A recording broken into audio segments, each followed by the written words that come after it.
জনগণের কাছে জবাবদিহিতা নেই এমন জনপ্রতিনিধি দিয়ে সংস্কার হবে না, সংকটের সমাধানও হবে না বলেছেন তারেক রহমান। অত্যাচার করলেই প্রতিবাদ প্রতিরোধের হুঁশিয়ারি। যতটুকু সম্ভব প্রয়োজনীয় সংস্কার করে অন্তর্বর্তী সরকারকে দ্রুত নির্বাচনের তাগিদ বিশিষ্টজনের। ভোটারদের আস্থা ফেরাতে ইসিকে আহ্বান ইউরোপীয় ইউনিয়নের। ফ্যাসিস্টের বিচার শেষ না করে নির্বাচন দাবি দুঃখজনক বলেছেন তথ্য উপদেষ্টা। জানালেন পদত্যাগের কোনো পরিকল্পনা নেই। এলএনজি সরবরাহ ও খনিজ সম্পদ অনুসন্ধানে বাংলাদেশে বিনিয়োগে আগ্রহী যুক্তরাষ্ট্র। ঢাকা সফরে আশ্বাস ট্রাম্পের পারিবারিক ব্যবসায়িক পার্টনার জেনফ্রি বিচের। দেখছিলেন ক্রাউন সিমেন্ট সংবাদ শিরোনাম, এবারে বিস্তারিত। বিএনপির ভারপ্রাপ্ত চেয়ারম্যান তারেক রহমান বলেছেন, জনগণের কাছে জবাবদিহিতা নেই এমন জনপ্রতিনিধি দিয়ে সংস্কার হবে না, সংকটের সমাধানও হবে না। অন্যায় করলে প্রতিবাদ প্রতিরোধের হুঁশিয়ারিও দেন তিনি। রিপোর্ট করছেন সিকান্দার রেমান। কুষ্টিয়া, মাগুরা ও চুয়াডাঙ্গা জেলায় এবার বিএনপির রাষ্ট্র কাঠামো মেরামতের ৩১ দফা প্রশিক্ষণ কর্মশালা হয়েছে। জনসম্পৃক্ততা বাড়ানোর কথা বলেন বিএনপির ভারপ্রাপ্ত চেয়ারম্যান তারেক রহমান। ভার্চুয়াল বক্তব্যে তিনি বলেন, জবাবদিহিতার জন্যই প্রয়োজন নির্বাচিত জনপ্রতিনিধি। ৩৫ বছরের রাজনীতিতে আমার একটি অভিজ্ঞতা হয়েছে, সেই অভিজ্ঞতাটাই আপনাদের সামনে আমি তুলে ধরতে চাই। আমি মনে করি বিগত ১৫-১৬ বছর ধরে আমি বাধ্য হয়ে বিদেশে আছি, এই দেশে আছি। এই দেশে থাকার ফলে যেই অভিজ্ঞতা আমার হয়েছে, সেই অভিজ্ঞতার আলোকেও আমি আপনাদের সামনে তুলে ধরতে চাই। কি সেটি? আমরা যত যাই করি, আমরা যদি দেশে সমাজে জবাবদিহিতা, নির্বাচনী ব্যবস্থাকে যদি আমরা তৈরি করতে না পারি, কোনোভাবেই আমরা কোনো সমস্যার সমাধান করতে পারবো না। নির্বাচিত জনপ্রতিনিধি না থাকায় কি কি সংকট দেখা দিচ্ছে, এমন একটি বাস্তব উদাহরণ তুলে ধরেন তারেক রহমান। ঢাকা দক্ষিণের ৩৯ নম্বর ওয়ার্ডের একটি খবর দেখাচ্ছে যে সেখানে বাসিন্দারা আটকে গেছে বহু দিন যাবৎ পানিতে আটকে গেছে, চলাচল করতে পারে না, পানি বন্ধ হয়ে গেছে, অনেকে ঘরে ঢুকতে পারে না, বিভিন্ন সমস্যা। জায়গায় যদি পানি জমে যায়, বেশ একটা জায়গায় এলাকার মানুষরা। তো দক্ষিণে যেহেতু আমাদের ইশরাক মেয়র প্রার্থী ছিল, তখন বাংলাদেশ সময় প্রায় রাত 3:30টার মতন বাজে।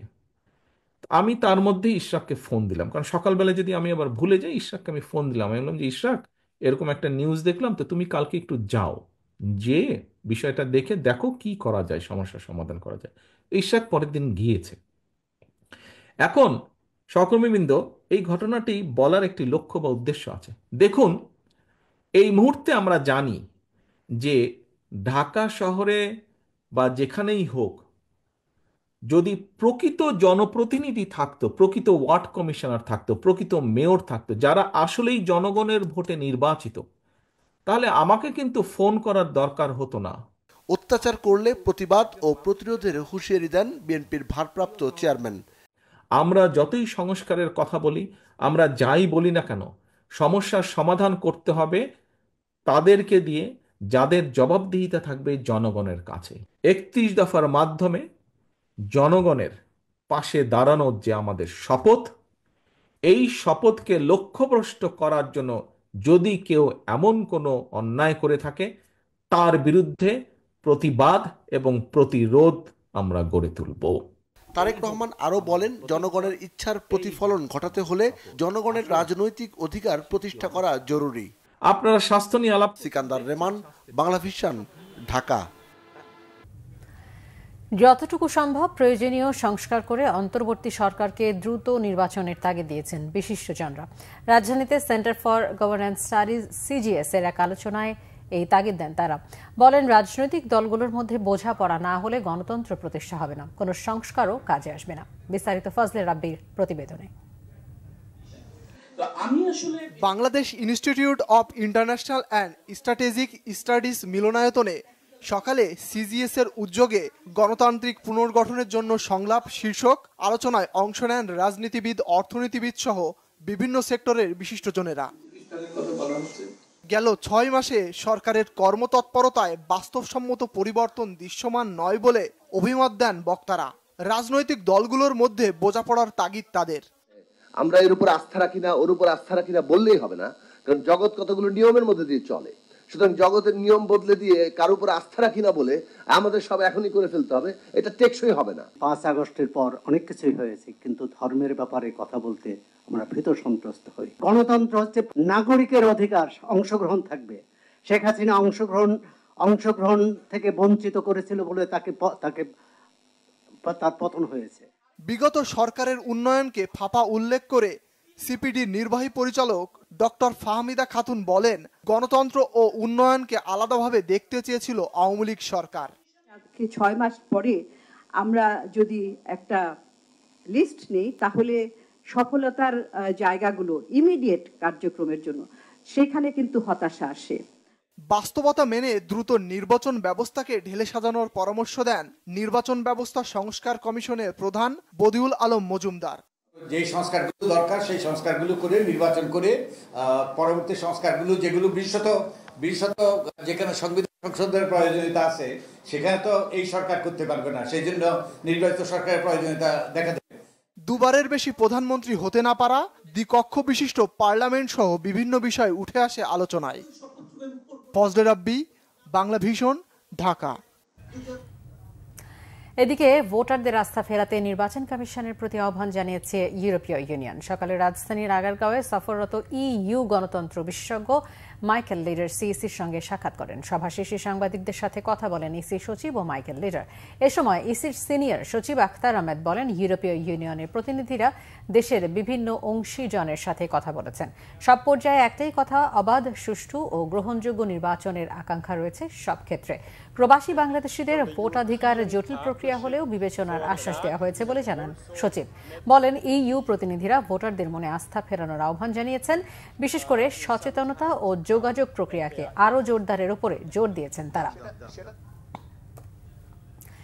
জাতীয় সংসদ নির্বাচনে সংসদীয় এলাকার সীমানা নির্ধারণের ক্ষেত্রে শুধু জনসংখ্যা নয়, ভোটার, ভৌগোলিক আয়তন ও প্রশাসনিক সুযোগ সুবিধাকে প্রাধান্য দেওয়া হয়েছে জানিয়েছেন নির্বাচন কমিশনার অবসরপ্রাপ্ত ব্রিগেডিয়ার জেনারেল আবুল ফজল মোহাম্মদ সানাউল্লাহ। বলেন, প্রবাসীদের ভোটার হিসেবে নিবন্ধনের জন্য পাসপোর্ট ও জন্ম নিবন্ধন বাধ্যতামূলক করা হয়েছে। বিস্তারিত জানাচ্ছেন এস এম ফয়েজ। রাজধানীর আগরগাঁয়ে নির্বাচন ভবনে নির্বাচন কমিশনের তৃতীয় সভা অনুষ্ঠিত হয়েছে। প্রধান নির্বাচন কমিশনার এএমএম নাসিরউদ্দিনের সভাপতিত্বে বৈঠকে অংশ নেন 4 কমিশনার সহ ইসির ঊর্ধ্বতন কর্মকর্তারা। প্রায় 4 ঘণ্টার বৈঠকে ভোটার তালিকা আইন, সীমানা নির্ধারণ, প্রবাসীদের ভোট, পর্যবেক্ষণ নীতিমালা সহ একগুচ্ছ বিষয়ে আলোচনা করে কমিশন। পরে নির্বাচন কমিশনার আবুল ফজল মোহাম্মদ সানাউল্লাহ বলেন, জাতীয় সংসদ নির্বাচনের আগে সীমানা জটিলতার কাজ শেষ করা হবে। ভৌগোলিক আয়তন, অবস্থা ও অবস্থান, সর্বশেষ জনশুমারি প্রতিবেদন ইত্যাদির ভিত্তিতে এই সীমানা নির্ধারণী কার্যক্রমটা করা। এখানে উল্লেখ্য যে আমাদের বাংলাদেশের জনসাধারণের শহরমুখী মুভমেন্টের প্রবণতা আছে। যদি আমরা এটাকে শুধুমাত্র জনশুমারির উপরে রাখি এবং জনসংখ্যার উপরে রাখি, তাহলে দেখা যাবে শহরের দিকে আসন সংখ্যা ক্রমাগতভাবে বাড়তে থাকবে এবং অপর এলাকায় কমে যাবে। সেটা রিপ্রেজেন্টেশনাল হবে না বলেই কমিশন মনে করে। 41টি আসনে ইতোমধ্যে 248টি আবেদন জমা পড়েছে, সীমানা সংক্রান্ত বিভিন্ন ধরনের আবেদন। তো এগুলো নিষ্পত্তি করার জন্য আমরা অপেক্ষা করছি। বলেন, সংস্কার কমিশনের সঙ্গে মতবিরোধের সুযোগ নেই, প্রয়োজনে সহযোগিতা করবে নির্বাচন কমিশন। আমি মনে করি আমাদের এখান থেকেও যদি কোনো ইনপুট দেওয়ার থাকে সেটা দিলে পারে, it will be further reinforced. এটার সাথে কোনো কন্ট্রাডিকশনের কোনো সুযোগই নেই। ওনাদের ইয়েতে ডিটেল রিপোর্টটা তো আমরা দেখি নাই, ডিটেল রিপোর্টে কতটুকু কী আছে সেটা দেখলে হয়তো বা আমি মন্তব্য করতে পারতাম। আপনি যেমনটা দেখে থাকবেন, আমরা সবগুলোই কিন্তু বিভিন্ন কমিটিতে রিভিউ করার জন্য দিয়েছি, ঠিক আছে, যাতে করে আমরাও প্রস্তুত থাকতে পারি, যাতে আমাদের কোনো মতামত দেওয়ার প্রয়োজন হলে বা আমাদের কাছে মতামত চাওয়া হলে আমরা যেন তাৎক্ষণিকভাবে বলতে পারি। সংস্কার কমিশনকে তো চিঠি দেওয়ার কিছু নাই, তাদের সাথে তো আমাদের একবার সিটিং হয়েছিল, পরবর্তীতে আর হয় নাই। এটা আমরা সংশ্লিষ্ট মন্ত্রণালয়ের মাধ্যমে বা অফিসের মাধ্যমে আমরা জানাবো আমাদের অবজারভেশনগুলো। আবুল ফজল মোহাম্মদ সানাউল্লাহ জানান, প্রবাসী ভোটারদের ভোটের ব্যবস্থা নিশ্চিতে কাজ করছে ইসি। পাসপোর্ট এবং জন্ম নিবন্ধনের উপর মূলত ভিত্তি করে বাকিগুলোকে ঐচ্ছিক হিসাবে রেখে করা যায় কিনা সেটা নিয়ে আমরা ভাবছি। S M Foyez, Bangla vision, Dhaka. তথ্য ও সম্প্রচার উপদেষ্টা নাহিদ ইসলাম বলেছেন, ফ্যাসিবাদের দোসরদের বিচারের কথা না বলে রাজনৈতিক দলগুলো নির্বাচন নিয়ে বেশি সোচ্চার। রাজনৈতিক দল গঠন এবং পদত্যাগের বিষয়ে এখনও সিদ্ধান্ত নেওয়া হয়নি বলেও জানান তিনি। জুলাই আন্দোলনে নিহত সাংবাদিক পরিবার ও আহত সাংবাদিকদের আর্থিক সহায়তা প্রদান অনুষ্ঠানে এসব কথা বলেন তথ্য উপদেষ্টা। বিস্তারিত মামুন আবদুল্লাহ রিপোর্টে। জুলাই আগস্টে ফ্যাসিবাদ বিরোধী আন্দোলনে মাঠ পর্যায়ের দায়িত্ব পালন করতে গিয়ে নিজের জীবন বিলাতে হয় 6 জন সাংবাদিককেও। পেশাগত দায়িত্ব পালনে আহত হন অসংখ্য সংবাদকর্মী। জুলাই আন্দোলনে শহীদ সাংবাদিক পরিবার এবং আহত সাংবাদিকদের আর্থিক সম্মাননা দিতেই সাংবাদিক কল্যাণ ট্রাস্টের এই আয়োজন। এ সময় বক্তারা বলেন, বিগত ফ্যাসিস্ট আমলে এই ট্রাস্ট থেকে স্বৈরাচার সরকারের মদতপুষ্টরাই সহায়তা পেয়ে এসেছেন। প্রকৃত অসচ্ছল সাংবাদিকদের কল্যাণে ট্রাস্ট কাজ করবে আশাবাদ ব্যক্ত করেন তারা। আর পরিবর্তনের জন্য যে কোনো সরকারকে সময় দিতে হবে। যদি সময় না দেন, সে লাউ সে কদুই হবে। গত 15 বছর দেখেছিলাম একেবারেই অনুপস্থিত ছিল। সাংবাদিকরা মুক্ত হস্তে লিখতে পারেননি, কথা বলতে পারেননি। সেই স্বাধীনতাটা যাতে নিশ্চিত করা যায় ইত্যাদি নানাভাবে বর্তমান অন্তর্বর্তীকালীন সরকার কাজ করছে। প্রথম দিকে যে কাজটি করা উচিত ছিল সেটি হচ্ছে যে এই গণমাধ্যম থেকে ফ্যাসিবাদের দোসরদেরকে সরাতে হবে। আজকে সেটি সরানো হয়নি। আর যারা এই গণমাধ্যমের যেসব কর্মীরা, যেসব গণমাধ্যম বিগত সরকারকে ফ্যাসিবাদের দানবে পরিণত করেছিল, তাদেরকে এখনো পৃষ্ঠপোষকতা দেওয়া হচ্ছে কোনো কোনো জায়গা থেকে। জুলাই আন্দোলন কোনো দলের বিরুদ্ধে ছিল না, বরং ফ্যাসিবাদী কাঠামোর বিরুদ্ধে ছিল উল্লেখ করে তথ্য ও সম্প্রচার উপদেষ্টা বলেন, রাজনৈতিক দলগুলোর মধ্যে ভিন্ন মত থাকলেও জুলাই বিপ্লবীদের মধ্যে ঐক্য এখনো বিনষ্ট হয়নি। জুলাই আমাদেরকে এটাই শিক্ষা দেয় যে সমাজে নানা ভিন্ন মত থাকবে, সমাজে নানা ধরনের কার্যক্রম থাকবে, কিন্তু আমার দেশ, আমার জাতি, আমার জনগণ যদি সংকটে পড়ে তাহলে আমরা সবাই ঐক্যবদ্ধ হয়ে যাব। আমরা কাঁধে কাঁধ মিলিয়ে লড়াই করব। ফলে জুলাই হচ্ছে আমাদের সেই কেন্দ্রবিন্দু। আমি মনে করি সেই জুলাইয়ের শিক্ষা আমাদের সবার ভিতরেই রয়েছে। এ সময় সাংবাদিকদের প্রশ্নোত্তরে গণমাধ্যমে প্রকাশিত নতুন দল গঠন ও সরকারের উপদেষ্টা পরিষদ থেকে পদত্যাগের বিষয়েও স্পষ্ট করেন তথ্য ও সম্প্রচার উপদেষ্টা। তো এই আলাপটা আসছিল যখন আসলে রাজনৈতিক দল থেকে বলা হচ্ছিল যে সরকারের থেকে রাজনৈতিক দলে অংশগ্রহণ, তখন আমি বলেছিলাম যে কথার প্রেক্ষিতে যে নতুন রাজনৈতিক দল হোক বা অন্য কোনো রাজনৈতিক দল হলো, আমরা সরকারে থাকা অবস্থায় সেটার সাথে সংশ্লিষ্ট হব না। এখন পর্যন্ত আমাদের এরকম কোনো সিদ্ধান্ত বা পরিকল্পনা আসলে হয় না। যে আমরা মনে করি যে আওয়ামী লীগ 15 বছর যে ফ্যাসিজম করেছে, জুলাই যে ধরনের গণহত্যা সংঘটিত হয়েছে, তারপরে আওয়ামী লীগের রাজনীতি করার আসলে অধিকার নাই। আওয়ামী লীগ নামে, আওয়ামী লীগ ব্যানারে আসলে রাজনীতি করার সুযোগ বাংলাদেশে থাকা উচিত না বলে আমরা মনে করি। এবার দ্বিতীয় ধাপে 127 জন সাংবাদিক ও তাদের পরিবারকে বিভিন্ন কারণে 79 লাখ টাকার অনুদান দেওয়া হয়।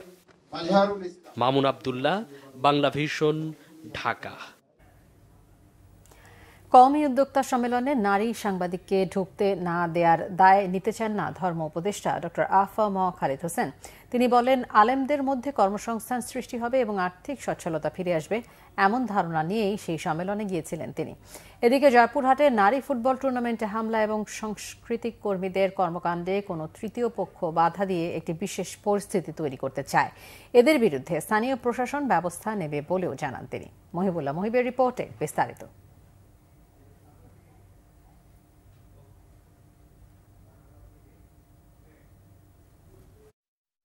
বুধবার চীনমৈত্রী সম্মেলন কেন্দ্রে কওমি উদ্যোক্তা সম্মেলনে প্রধান অতিথি হিসেবে যোগ দেন ধর্ম উপদেষ্টা ডক্টর আফম খালিদ হোসেন।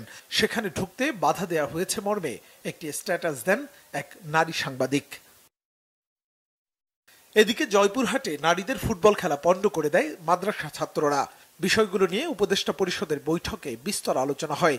এমন কর্মকাণ্ড বন্ধে প্রয়োজনীয় ব্যবস্থা গ্রহণের সিদ্ধান্ত নেওয়া হয়। ধর্ম উপদেষ্টা আফম খালিদ হোসেন বলেন, তার অনুষ্ঠানে নারী সাংবাদিককে ঢুকতে না দেওয়ার বিষয়টি জানতেন না তিনি। আমি তখনও জানতাম না বা আমারে কেউ বলে নাই এখানে নারী সাংবাদিকদের প্রবেশে বাধা দেওয়া হয়েছে। এটা আমাকে কেউ বলেও নাই, আমি এটা শুনিও নাই। এই যে কওমি উদ্যোক্তা তিনি ফাউন্ডার রোকন রাইয়ান, উনি এক সময় সাংবাদিকতা করতেন, ওনার সাথে যোগাযোগ করলাম। উনি একটা লিখিত ওনার স্বাক্ষর করা আজকে সকালে এটা পাঠাইছেন, আমি আপনাদের এটা কপি দেব।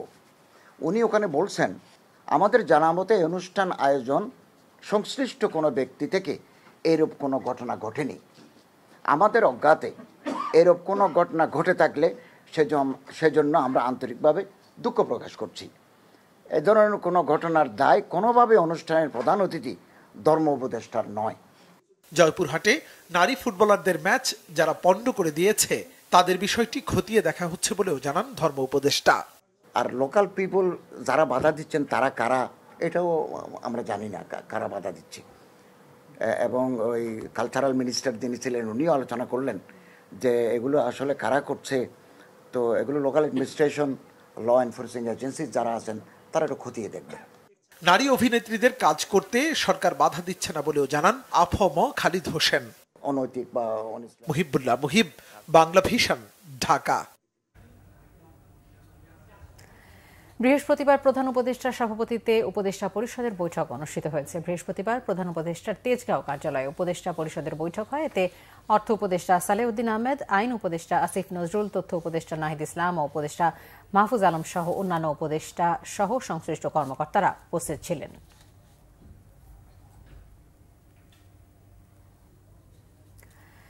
অন্তর্বর্তীকালীন সরকারের প্রধান উপদেষ্টা অধ্যাপক মোহাম্মদ ইউনূস বলেছেন, পূর্ব পশ্চিম সৎ দেশের সাথে বন্ধুত্বপূর্ণ সম্পর্ক চায় বাংলাদেশ। প্রধান উপদেষ্টা বলেন, বাংলাদেশের এখন বাণিজ্য করার সময়। বৃহস্পতিবার সন্ধ্যায় রাষ্ট্রীয় অতিথি ভবন যমুনায় জাপানের নবনিযুক্ত রাষ্ট্রদূত সাইদা সিনিচি দেখা করতে এলে প্রধান উপদেষ্টা একথা বলেন। প্রধান উপদেষ্টা আরও বলেন, বাংলাদেশ পূর্ব পশ্চিমের সব দেশের বাজারেই এখন বাণিজ্যের সুবিধা খুঁজছে। বাণিজ্য বাড়াতে সার্ক ও আসিয়ানের সদস্য রাষ্ট্রগুলোকেও বাংলাদেশ গুরুত্ব দিচ্ছে বলে জানান ডক্টর ইউনূস। এ সময় জাপানের রাষ্ট্রদূত বাংলাদেশকে সহযোগিতার অব্যাহত রাখার কথাও জানান। এছাড়া অন্তর্বর্তীকালীন সরকারের সংস্কার কার্যক্রমে জাপানের সমর্থনের কথাও জানান জাপানের নবনিযুক্ত রাষ্ট্রদূত। সাম্প্রতিক সময়ে দেশের নারীদের বিভিন্ন বিনোদনমূলক কর্মকাণ্ডে কয়েকটি বাধা প্রদানের ঘটনায় গভীর উদ্বেগ প্রকাশ করেছে অন্তর্বর্তীকালীন সরকার। বৃহস্পতিবার প্রধান উপদেষ্টার কার্যালয় থেকে এক সংবাদ বিজ্ঞপ্তিতে এই উদ্বেগের কথা জানানো হয়। সম্প্রতি মেয়েদের দুটি ফুটবল ম্যাচ পরিচালনার ক্ষেত্রে যারা বাধা প্রদান করেছে তাদের এই কর্মকাণ্ডে নিন্দা জানায় সরকার। বিজ্ঞপ্তিতে জানানো হয়, নারীরা বাংলাদেশের নাগরিক এবং পুরুষদের মতোই সমানভাবে মানবিক ও নাগরিক অধিকার ভোগ করে। অন্তর্বর্তীকালীন সরকার বাংলাদেশি নাগরিকদের পূর্ণ অধিকার নিশ্চিত করার জন্য যথাসাধ্য চেষ্টা করে যাচ্ছে। কেউ নারীদের অধিকার লঙ্ঘন করার মতো ঘটনায় সম্পৃক্ত হলে বা এ ধরনের বেআইনি বিধিনিষেধ আরোপের সঙ্গে যুক্ত হলে তিনি বা তারা দেশের প্রচলিত আইনে যথাযথ ব্যবস্থার মধ্যে পড়বেন। অন্তর্বর্তীকালীন সরকার যে কোনো গোষ্ঠীর নাগরিকদের প্রতি বৈষম্য বা নিপীড়নের যে কোনো প্রচেষ্টার বিরুদ্ধে কঠোর ব্যবস্থা নেবে। প্রধান উপদেষ্টার কার্যালয় ইতিমধ্যে দিনাজপুর এবং জয়পুরহাট জেলা প্রশাসনকে স্থগিত ফুটবল ম্যাচ পুনরায় চালু করার জন্য প্রয়োজনীয় পদক্ষেপ নেওয়ারও নির্দেশ দিয়েছে। গত এক মাসে প্রফেসর মোহাম্মদ ইউনূসের নেতৃত্বাধীন অন্তর্বর্তীকালীন সরকার দেশের বৃহত্তম যুব উৎসবগুলির মধ্যে একটি আয়োজন করেছে, যার মধ্যে শত শত গ্রামীণ জেলা ও উপজেলা শহরে অনুষ্ঠিত ক্রীড়া প্রতিযোগিতা, নারী খেলোয়াড়দের জন্য নানা ইভেন্ট অন্তর্ভুক্ত ছিল। প্রফেসর ইউনূস আজীবন নারী অধিকারের পক্ষের একজন। তার প্রতিষ্ঠিত গ্রামীণ ব্যাংকের 90%-এরও বেশি মালিকানা ছিল নারীদের। ঢাকায় নিযুক্ত যুক্তরাষ্ট্রের চার্জ d'Affaires ট্রেসি অ্যান্ড জ্যাকবসনের বাসায় প্রাতরাশ বৈঠক করেছে বিএনপি মহাসচিব মির্জা ফখরুল ইসলাম আলমগীর। সকাল 10টা থেকে 11টায় এই বৈঠক অনুষ্ঠিত হয়। এতে অংশ নেন বিএনপির মহাসচিব মির্জা ফখরুল ইসলাম আলমগীর ছাড়াও দলের স্থায়ী কমিটির সদস্য আমির খসরু মাহমুদ চৌধুরী ও সাংগঠনিক সম্পাদক শামা ওবায়দ। বৈঠকে দেশের বর্তমান পরিস্থিতি, অর্থনৈতিক অবস্থা ও নির্বাচন নিয়ে বিএনপি কি ভাবছে এসব বিষয় নিয়ে বিএনপির কাছে জানতে চেয়েছেন যুক্তরাষ্ট্রের চার্জ d'Affaires। বিএনপির সাথে বৈঠক করেছে ইউরোপিয়ান পার্টনারশিপ ফর ডেমোক্রেসি। বিকেলে গুলশানে বিএনপি চেয়ারপারসন কার্যালয়ে বাংলাদেশ জাতীয়তাবাদী দল বিএনপির সাথে বৈঠক করেন ইউরোপিয়ান পার্টনারশিপ ফর ডেমোক্রেসি এর মাইকেল স্লিডাওয়ার ও মিসেস ম্যাট ব্যাকেন সহ 3 সদস্যের প্রতিনিধি। এ সময় বিএনপির মহাসচিব মির্জা ফখরুল ইসলাম আলমগীর, জাতীয় স্থায়ী কমিটি ও আন্তর্জাতিক বিষয়ক কমিটির সদস্য আমির খসরু মাহমুদ চৌধুরী বৈঠকে আগামী জাতীয় নির্বাচন, ইউরোপীয় দেশগুলোর সাথে ব্যবসা বাণিজ্য ও সম্পর্ক জোরদারে আলোচনা হয়।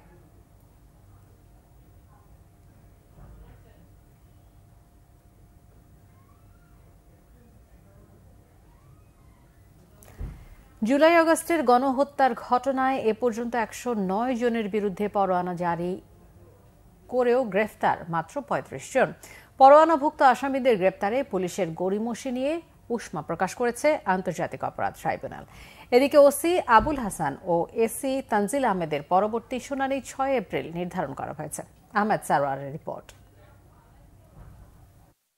জুলাই আগস্ট আন্দোলনে রাজধানীর যাত্রাবাড়িতে তাইম হোসেন ইমাম হত্যার ঘটনায় দায়ের করা মানবতা বিরোধী অপরাধের মামলায় গ্রেপ্তার ওসি আবুল হাসান ও এসি তানজিল আহমেদকে বৃহস্পতিবার আন্তর্জাতিক অপরাধ ট্রাইব্যুনালে হাজির করা হয়।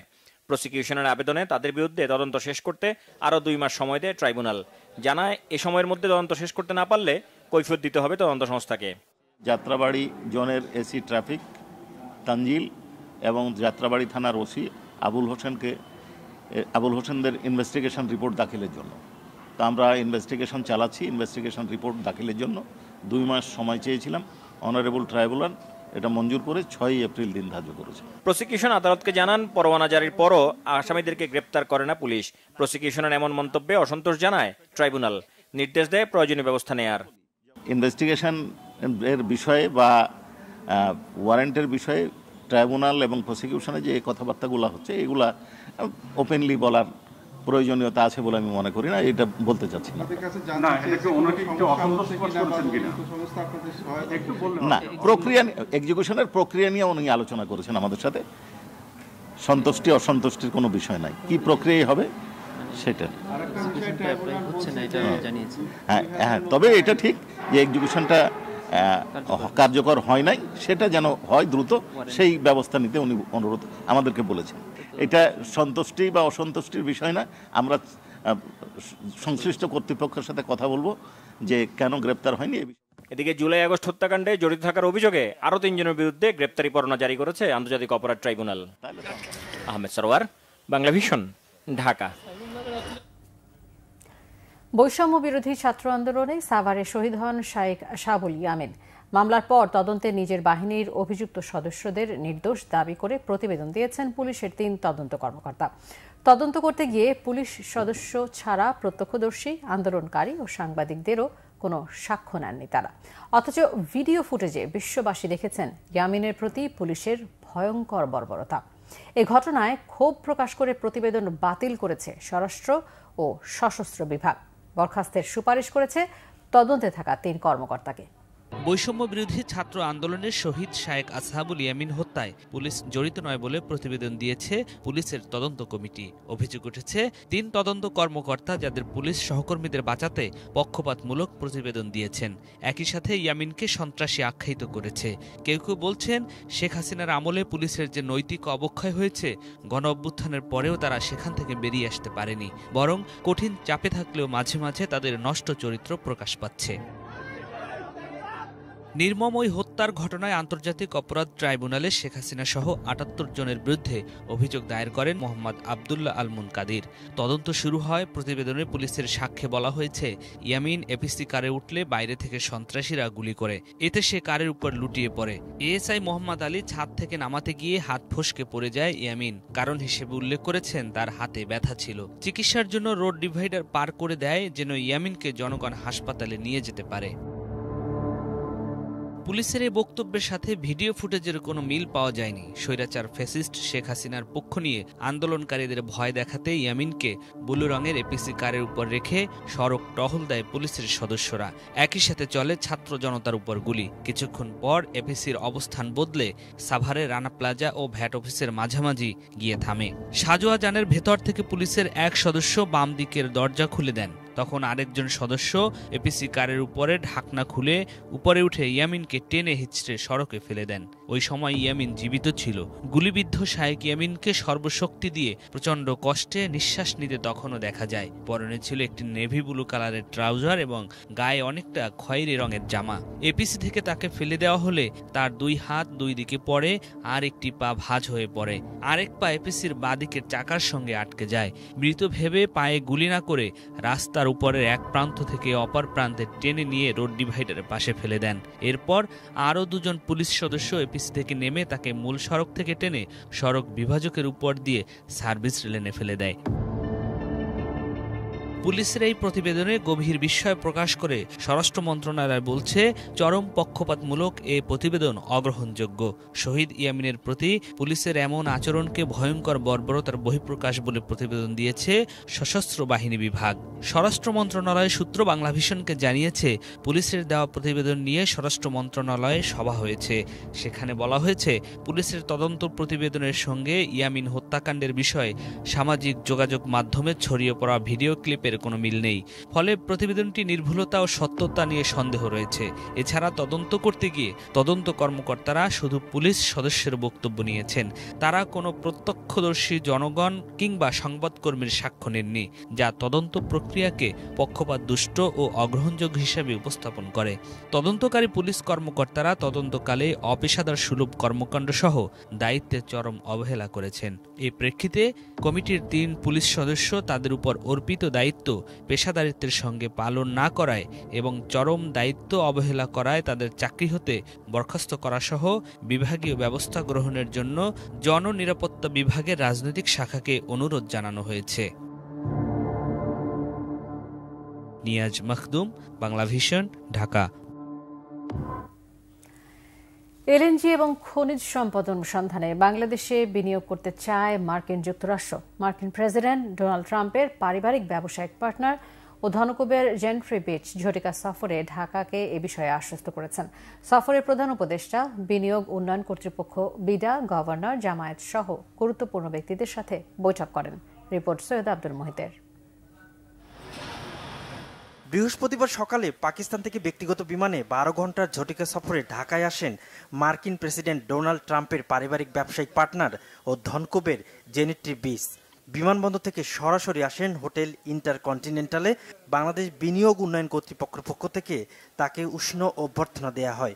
সাংবাদিকদের মুখোমুখি হন তিনি। বাংলাদেশে বিনিয়োগ এখন উপযুক্ত সময় বলে জানান মার্কিন এই ধনকুবের। যুক্তরাষ্ট্র ও বাংলাদেশের নেতৃত্বের পরিবর্তন দুদেশের ব্যবসা বাণিজ্য ও বিনিয়োগের নতুন সম্ভাবনা তৈরি করেছে। প্রেসিডেন্ট ট্রাম্প নির্বাচিত হওয়ার পর বিশ্বব্যাপী শান্তি ও সমৃদ্ধি নিশ্চিত করার সুযোগ তৈরি হয়েছে। আশা করি অনেক ভালো কিছু হবে এবার।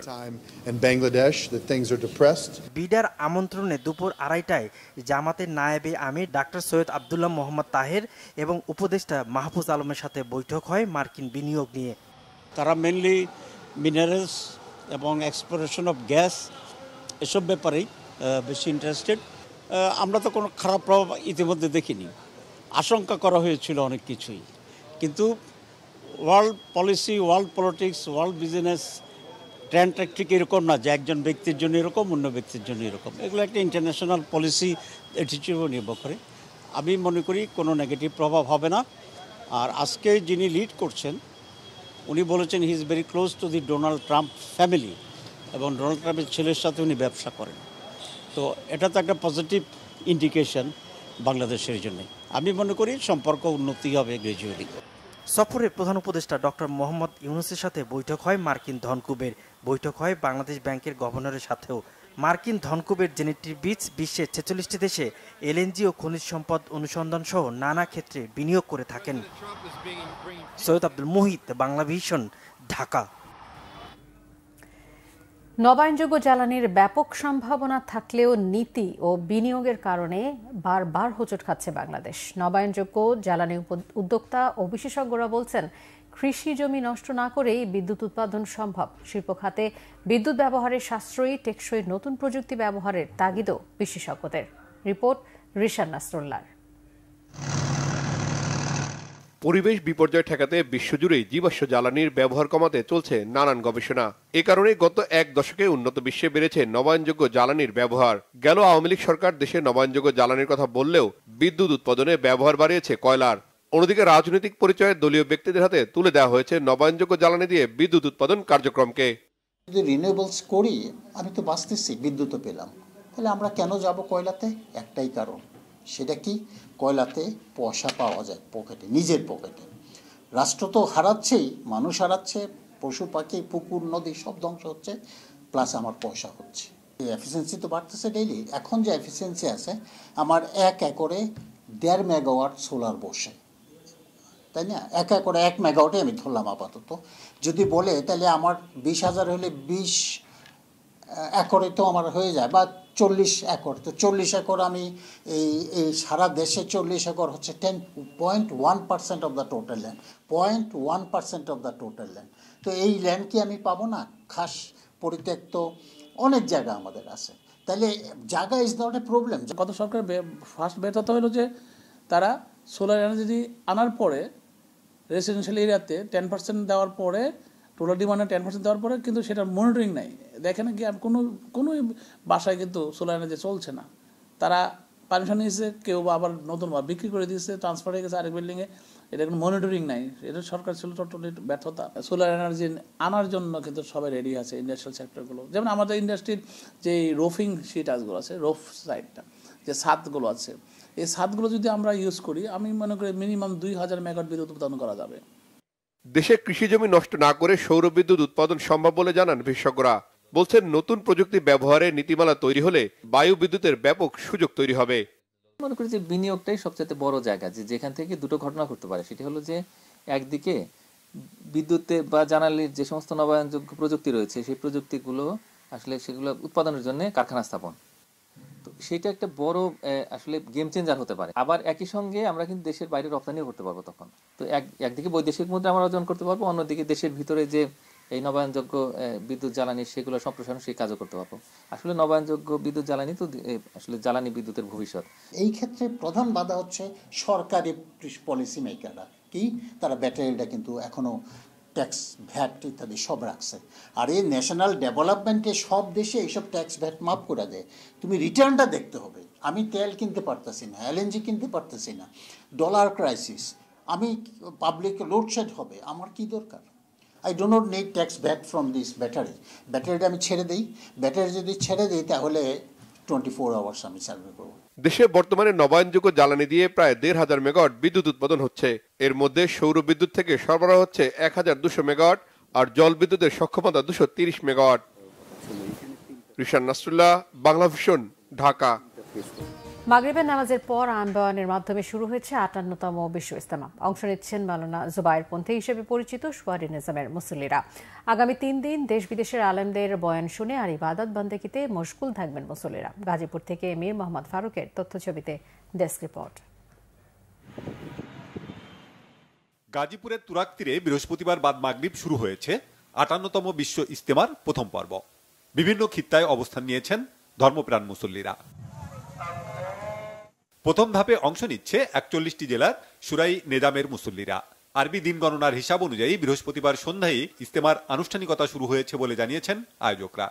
বৃহস্পতিবার বাদ মাগরিব ভারতের হযরত মাওলানা ইব্রাহিম দেওলা সাহেবের আম বয়ানের মধ্য দিয়ে ইজতেমার আনুষ্ঠানিকতা শুরু হবে। প্রথম ধাপে আমাদের প্রায় 41টি জেলা এবং ঢাকার একাংশ অংশগ্রহণ করছে, এবং দ্বিতীয় ধাপে আমাদের প্রায় আরও 22টি জেলা এবং ঢাকার বাকি একাংশ অংশগ্রহণ করবে। প্রতি বছরের মতো এবছরও বিশ্বের বিভিন্ন দেশ থেকে ইজতেমায় অংশ নিতে বাংলাদেশে এসেছেন মুসল্লিরা। আগামী 3 দিন ইবাদত বন্দেগীতে মশগুল থাকবেন দেশ বিদেশের এসব মুসল্লি। मैं ऐसे बेसिकली पाकिस्तान का हूँ, लेकिन आया सऊदी अरबिया से। वहाँ हम काम कर रहे हैं। यहाँ जो है इज्तिमा के लिए आए हुए हैं, और यहाँ हम इंशाल्लाह 40 दिन लगा के चिल्ला लगा के फिर जाएंगे। कोई एयरपोर्ट में कोई दिक्कत नहीं आया। यहाँ जो है माशाल्लाह ज़बरदस्त खिदमत हो रहे है। खाने का पीने का जो तरतीब है, सिटिंग है, माशाल्लाह ज़बरदस्त है। माशाल्लाह यानी फ्री ऑफ कॉस्ट जो है सारी चीज़ें हमें मिल रही हैं यहाँ, यानी खाने का भी, रहाइश का, चाय, हर चीज़ जो एंटरटेन कर रहे हैं ये लोग। यानी हम चूँकि बाहर से आए हैं तो इसलिए मेहमानों के लिए बहुत अच्छे इंतजाम हैं यहाँ। मैं पहली दफ़ा यहाँ आया हूँ तो बहुत अच्छा लगा यहाँ के। यहाँ के लोग भी बहुत अच्छे हैं और बहुत कोऑपरेटिव हैं। আমরা আর 13 জন জামাত নিয়া সে নালিদাবাড়ি থেকে ইনশাআল্লাহ আমরা রাস্তায় কোনো সমস্যা হয় না ইনশাআল্লাহ। 9টা থেকে বাড়ি থেকে মেলা দিছি, আসতে কোনো অসুবিধা হয়েছে না। গাড়ি দেয়া শেরপুর থেকে। টঙ্গীর তুরাগ তীরের পুরো এলাকা জুড়ে নেওয়া হয়েছে বিশেষ নিরাপত্তা ব্যবস্থা। দায়িত্বে রয়েছে পুলিশের 7000-এর বেশি সদস্য। আমরা সাদা পোশাকে নিরাপত্তা ব্যবস্থা নিয়েছি, আমরা ওয়াচ টাওয়ারের মধ্যে নিরাপত্তা ব্যবস্থা নিয়েছি, আমরা ফুড পেট্রোলের মাধ্যমে নিরাপত্তা ব্যবস্থা নিয়েছি, আমরা পিকেটিংয়ের মাধ্যমে নিরাপত্তা ব্যবস্থা নিয়েছি, আমরা সিসি ক্যামেরা সারাক্ষণই আমরা মনিটর করছি, আমরা ড্রোনের মাধ্যমে মনিটর করছি। ইনশাল্লাহ আমরা সর্বদিক দিয়ে প্রতিটি ইঞ্চি কে কোথায় অবস্থান করছে আমরা পর্যবেক্ষণ করছি। প্রথম পর্বের ইজতেমা আখেরি মোনাজাতের মধ্য দিয়ে শেষ হবে 2রা ফেব্রুয়ারি। দ্বিতীয় পর্ব শুরু হবে 3রা ফেব্রুয়ারি, শেষ হবে 5 ফেব্রুয়ারি। বিশ্ব ইজতেমার শেষ পর্ব শুরু হবে আগামী 14 ফেব্রুয়ারি। এতে অংশ নেবেন মাওলানা সাদ কান্ধলবির অনুসারীরা। Bangla vision news desk. দেশের সবচেয়ে ধনী জেলা নোয়াখালী, সবচেয়ে ধনী মানুষের বসবাস ঢাকার পল্টন এলাকায়। অন্যদিকে দেশের সবচেয়ে দরিদ্র মানুষের বসবাস জেলা মাদারীপুরে, আর সবচেয়ে গরিব মানুষ বসবাস করেন মাদারীপুরের ডাসার উপজেলায়। বাংলাদেশ পরিসংখ্যান ব্যুরো BBS প্রকাশিত বাংলাদেশের দারিদ্র্য মানচিত্র 2022-এ এই তথ্য উঠে এসেছে। মাদারীপুর জেলার দারিদ্র্যের হার 54.4%, এর মধ্যে ডাসার উপজেলার দারিদ্র্যের হার 63.2%। মানচিত্র বলছে দেশের গ্রামীণ এলাকায় দারিদ্র্য কমেছে, কিন্তু শহর এলাকার দারিদ্র্য বেড়েছে। 2022 সালের খানা আয় ব্যয় জরিপের তথ্যে গ্রামে দারিদ্র্য ছিল 20.5, তা কমে দাঁড়িয়েছে 20.3%। আর শহর এলাকায় দারিদ্র্য ছিল 14.7%, তা বেড়ে হয়েছে 16.5%। BBS এর দারিদ্র্য মানচিত্রে আরও দেখা যায় দেশের বিভাগীয় দারিদ্র্য সবচেয়ে বেশি বরিশাল বিভাগে 26.6%, সবচেয়ে কম দারিদ্র্য চট্টগ্রাম বিভাগে 15.2%। বিএনপির সিনিয়র যুগ্ম মহাসচিব রুহুল কবির রিজভী বলেছেন, আবারও ফিরে আসার স্বপ্ন দেখছে শেখ হাসিনার দোসররা। সরকারের ঢিলেঢালা মনোভাবের কারণে এই পরিস্থিতি বলে অভিযোগ করেন তিনি।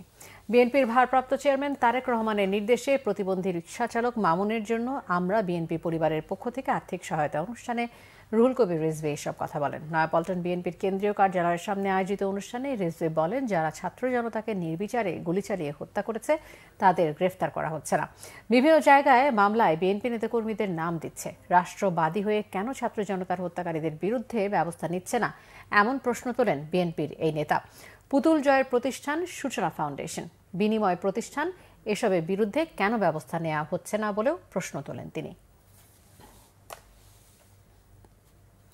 তিতুমীর কলেজকে বিশ্ববিদ্যালয় করা সহ 7 দফা দাবিতে আবারও সড়ক অবরোধ করে অনশন করেছেন শিক্ষার্থীরা।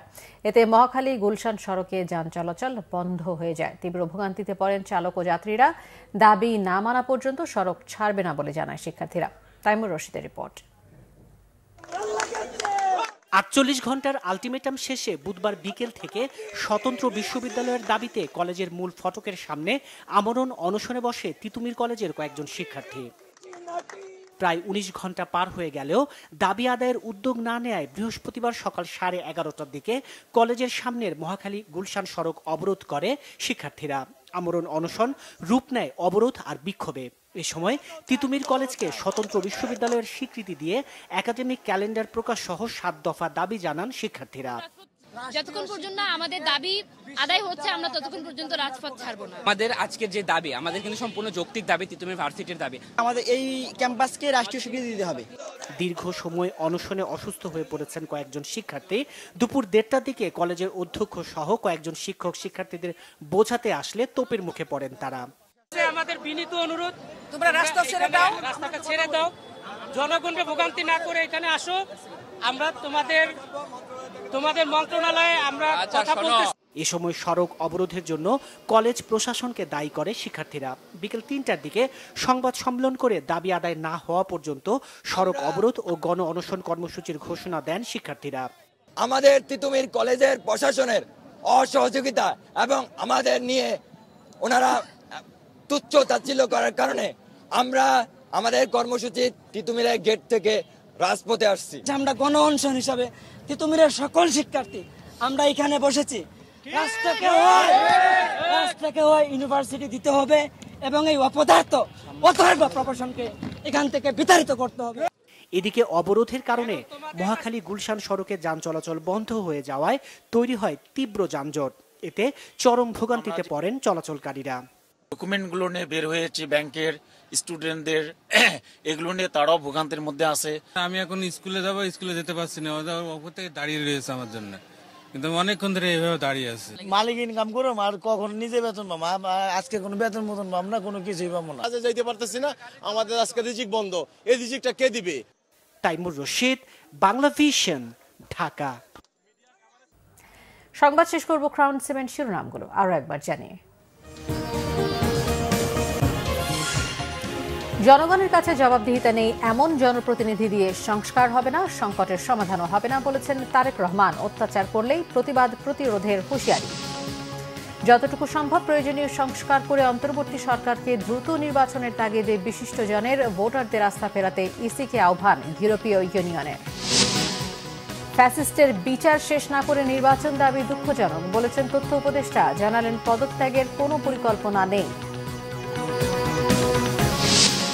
এলএনজি সরবরাহ ও খনিজ সম্পদ অনুসন্ধানে বাংলাদেশে বিনিয়োগে আগ্রহী যুক্তরাষ্ট্র। ঢাকা সফরে আশ্বাস ট্রাম্পের পারিবারিক ব্যবসায়িক পার্টনার জেন ফ্রিবিচের। এই ছিল এখনকার মতো। পরের সংবাদ রাত 10:30। এর আগে 9টায় রয়েছে নিউজ 20 দেখার আমন্ত্রণ রইল। এছাড়া বাংলাদেশের সংবাদ ও সংবাদ সংশ্লিষ্ট অনুষ্ঠান দেখতে ভিজিট করুন www.bbnews24.com ও facebook.com/bangladeshi news এবং সাবস্ক্রাইব করুন youtube.com/bangladeshi news। ধন্যবাদ সবাইকে।